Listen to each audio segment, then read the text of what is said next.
right there.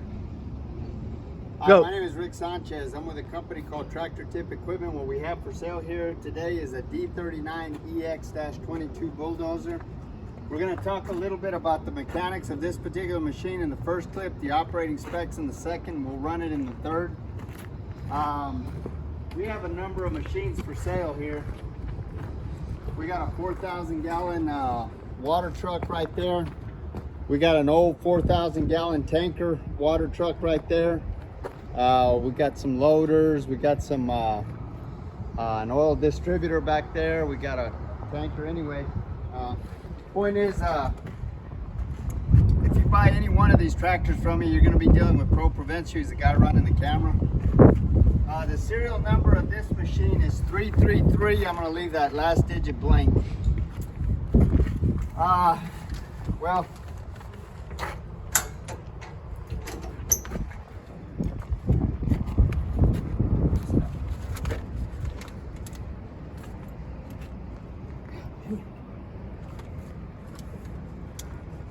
it's hard to get up. Trying to open that little hood for you. You got it open finally. I got it open. So price on a new machine like this about $150,000, maybe even more than that. The way things are these days, with Biden in office, you know, you got inflation going like crazy. But he says we don't have to worry about that. So hours on this machine are 4,263.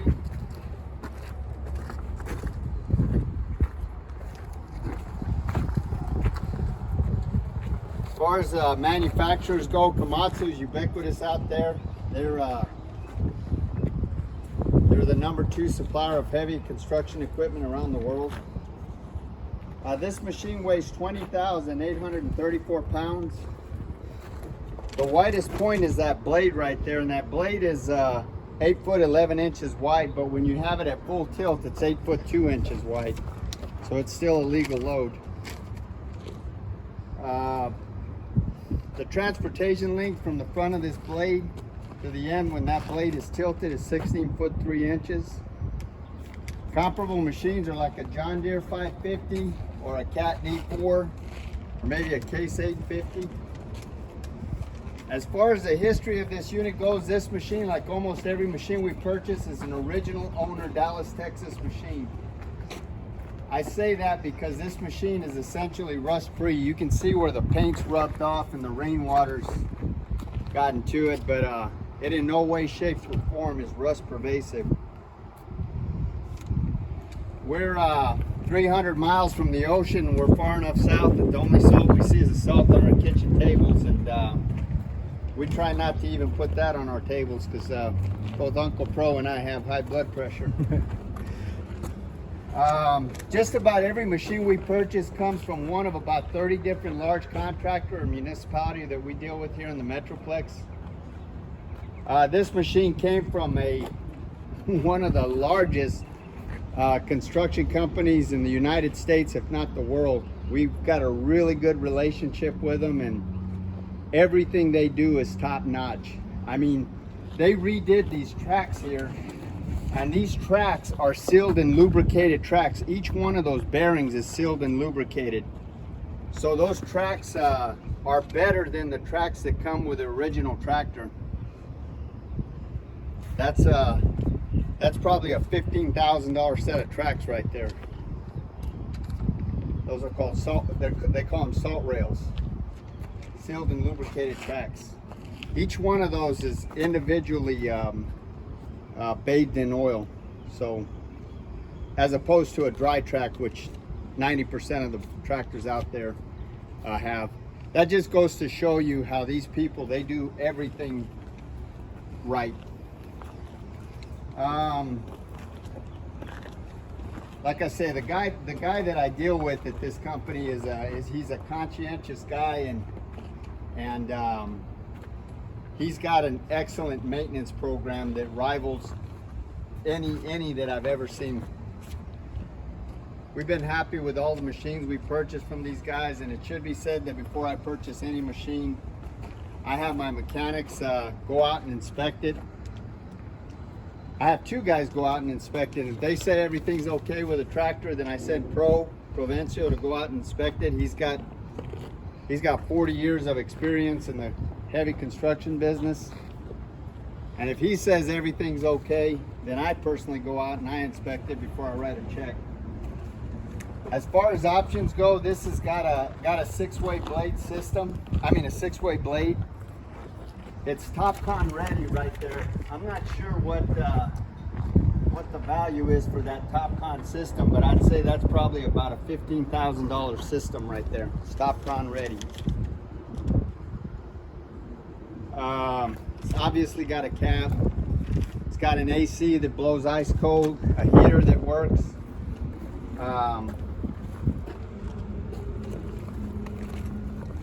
I don't think this has got a key battery disconnect, does it, Pro? It does not.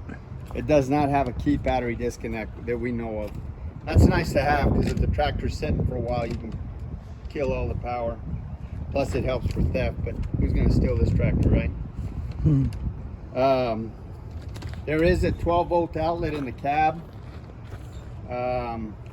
This machine is variable speed, so because it's hydrostatic drive, it's not a shift like a 1, 2, 3.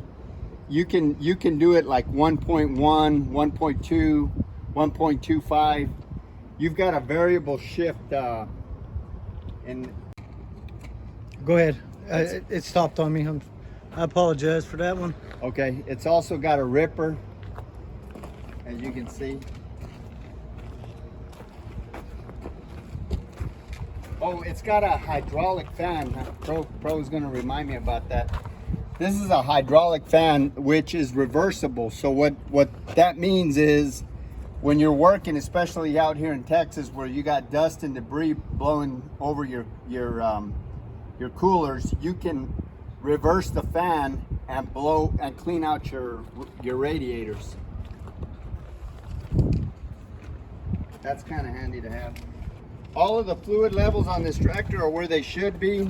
This machine is mechanically sound. There are no leaks on it. Absolutely everything works. You know, here's another thing about Komatsu that I like. Their dozers.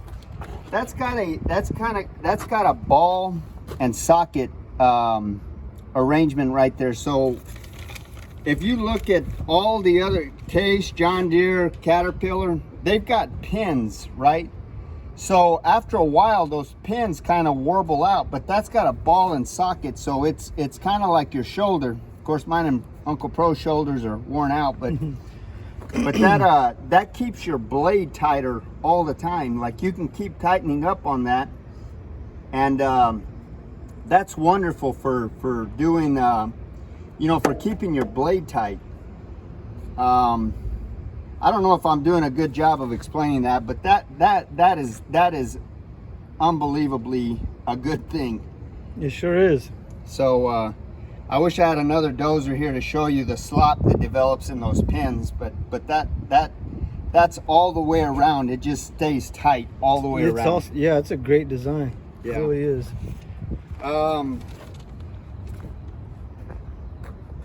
As far as the engine goes,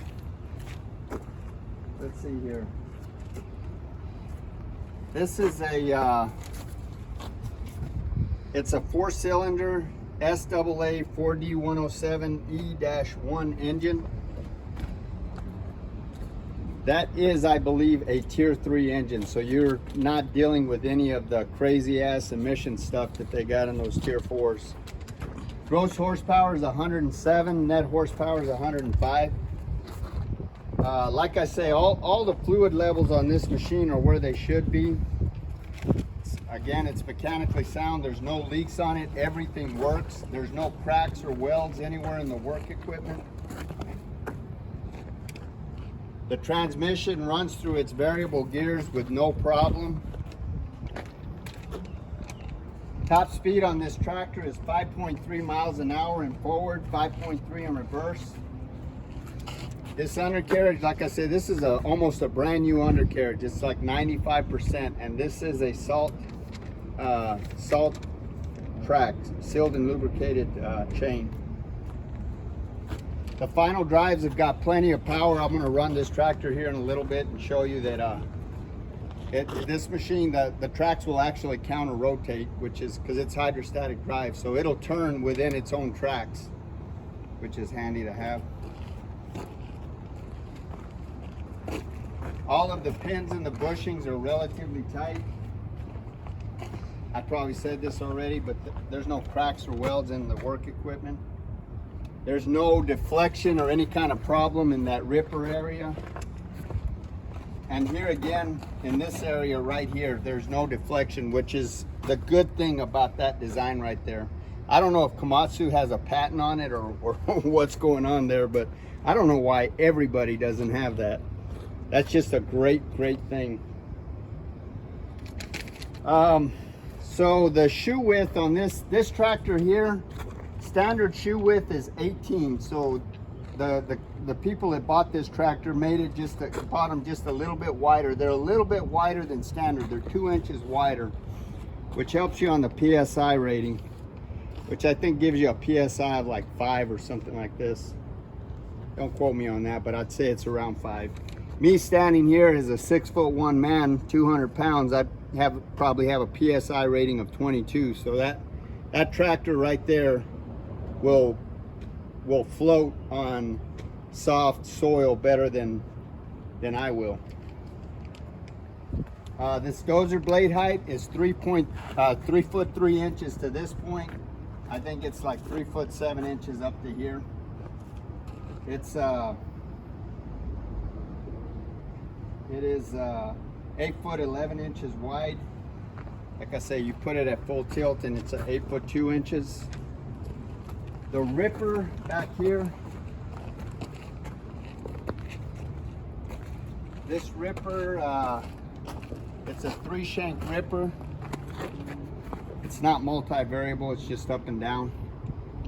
The height of these is 1 foot 3 inches, and the width of this ripper is 4 foot 11 inches.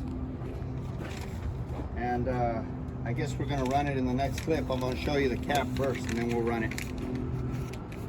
I forgot to ask Uncle Pro if he's got anything else to say about this. I do. You need to buy me some land so I can go work this machine.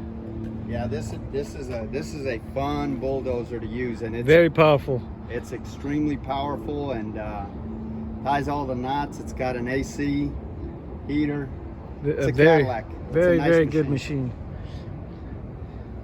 Well, let's run it in the next clip. All right, so this is the inside of the cab here. There's your air conditioner controls. Here's your little 12-volt deal. It's a little ashtray, your RPM. This is your travel. This is your gear selection. Lights, reversible fan, buzzer kill.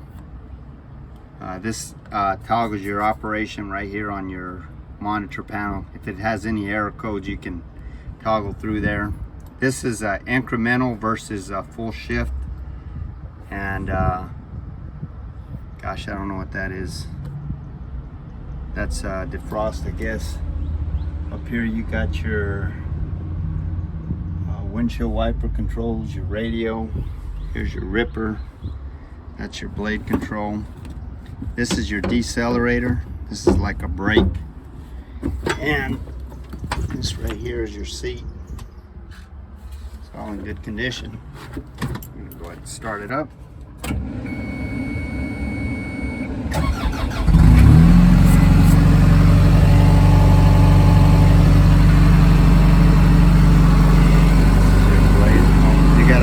You gotta, these two deals right here, you gotta pick them up. That turns your blade.